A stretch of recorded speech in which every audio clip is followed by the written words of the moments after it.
Өзү биз 5-октябрдан кийин кичине мындай туура эмес десем, бул өтө эле жеңил айтылган сөз болуп калат, жөнөкөй сөз болуп калат. Кичине эмес, жакшы эле мыйзамдарды бузуп койдук. Биринчиден, мен Борборлук шайлоо комиссиясында иштегем. Борборлук шайлоо комиссиясы тилекке каршы кийин Нуржан Шайлдабекова мыйзамалына жооп берип калат. Бул да келет. Акырында Нуржан Шайлдабековна күнөөлүү болуп калышы толук кандуу ыктымал.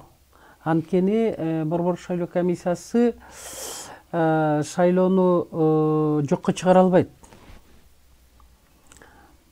Шайлоону мындай өткөнү боюнча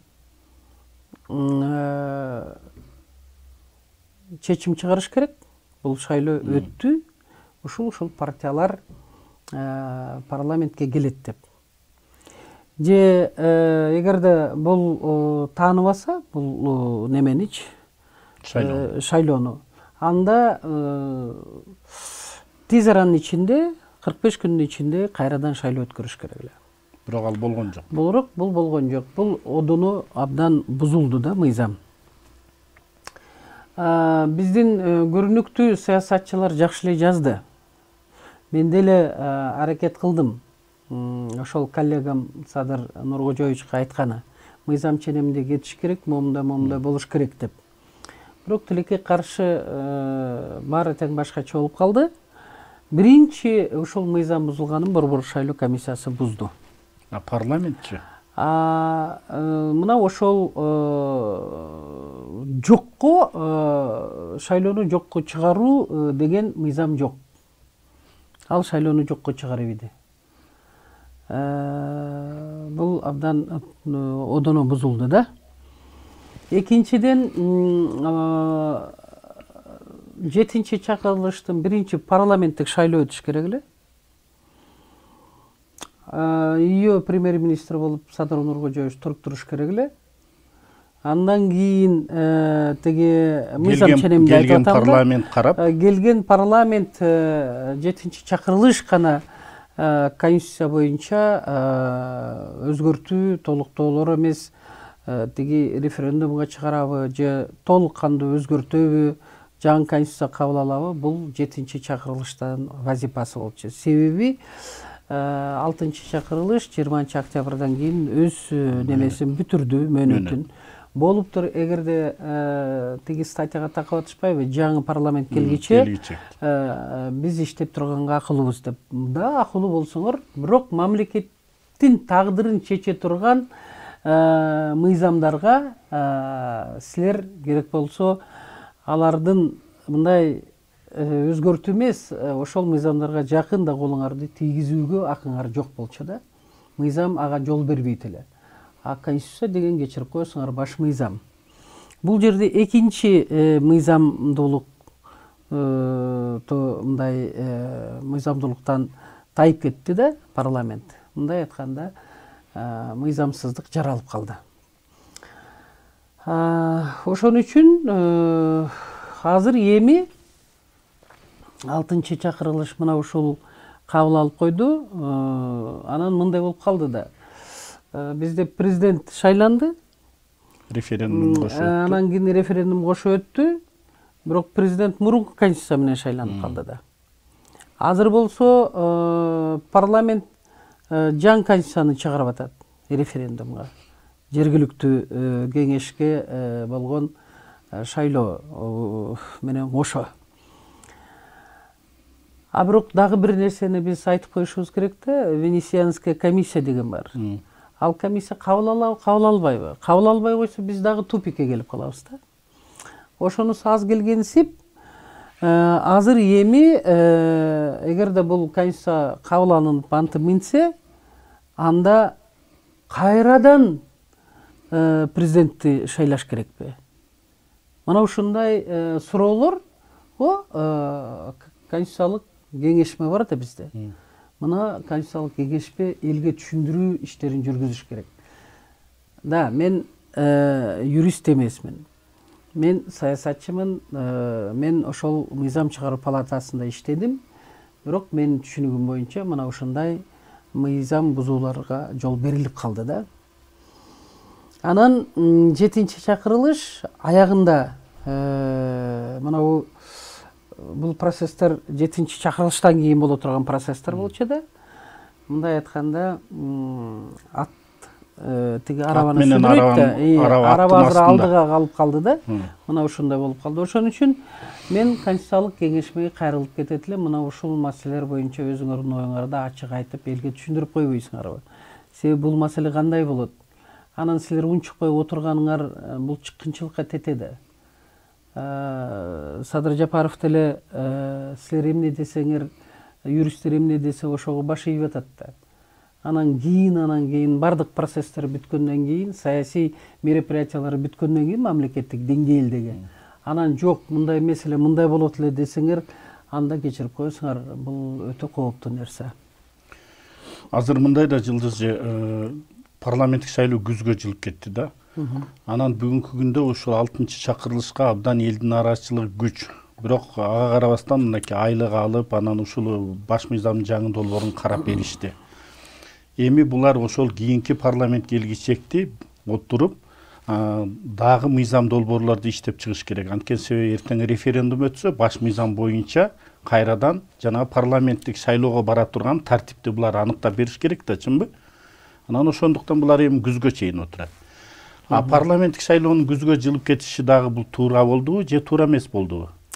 Эми ачыгын айтыш керек, бул туура эмес болуп калды. Анткени канчалык 6-чы чакырылыш жогорку кеңештен артка жылган сайын, башкача айтканда парламенттик шайлоо артка жылган сайын,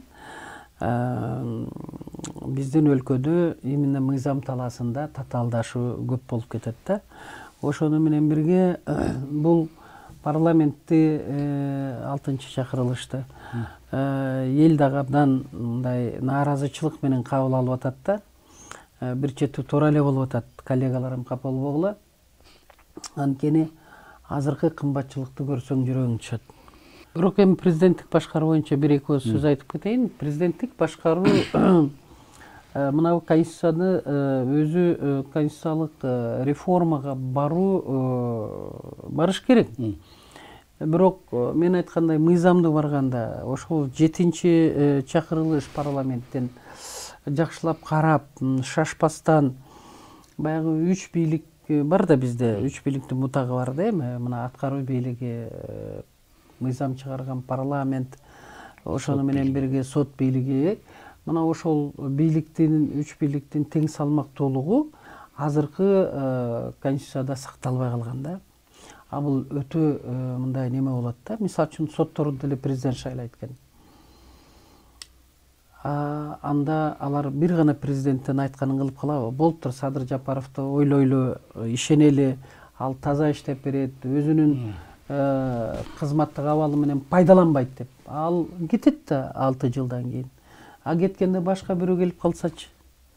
Ал анда баягы Садыр Жапаровдун ойлогон, жакшы түзүп кеткен жолдорун, мындай образын айтайын, баарын талкалап салса эмне кылабыз? Өз кызыкчылыгына пайдаланып. Ошон үчүн бул маселе шашылыш түрдө кабыл алынып калды деп, бул менин жекече оюм. Абдан шашылыш болуп калды да. Ошон үчүн тең салмактуулук. Эгерде мисалы үчүн сотторду президент шайлай турган болсо, соттор туура эмес иштесе, анда парламент ошол сотту тиги кызматынан алганга укук берип койгондо, анда тең салмактуулук болуп калат эле. Мындай бир дагы тең салмактуулук жок да. Кечирип коесуңар. Кайсы өлкө болбосун, президентсиз жашаса болот, бирок парламентсиз жашай албайт. Парламенттеги полномочия бул өтө жогору болуш керек эле.